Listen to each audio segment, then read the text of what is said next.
રાત દિવસ અવિરત બેફામ બનીને રાજ્યના સામાન્ય નાગરિકોના મકાનો તોડી રહેલી ભારતીય જનતા પાર્ટીની સરકારે અમને ધારાસભ્યોને જો કેવા અદ્ભુત ટકાટક રહેવા માટેના આ મકાનની વ્યવસ્થા, આ 3-4 BHKના ફ્લેટ્સની વ્યવસ્થા કરી આપી છે. તમે જુઓ બરાબર. રાજ્યના સામાન્ય ગરીબ માણસો માટે ઝૂંપડા અને ચાલીઓ સિવાય આશરો નથી એવા હજારો લોકો છે અને આ ગરીબોના ઘર પણ તોડી રહ્યા છે કોમનવેલ્થના નામે અને અન્ય કહેવાતા વિકાસના પ્રોજેક્ટના નામે.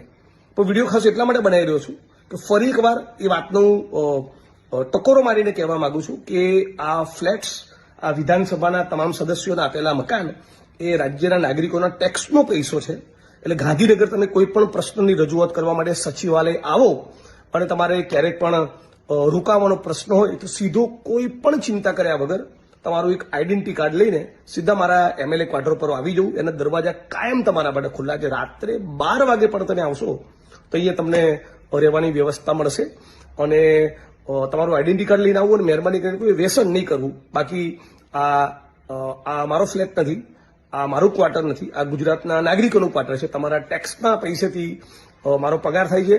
તમે જ મને ચૂંટીને મોકલો છો. એ વડગામ વિધાનસભાના લોકોએ કે આખા ગુજરાતના લોકોએ બધા માટે કહું છું, ગમે ત્યારે આવીને તમે અહીંયા રોકાઈ શકો છો.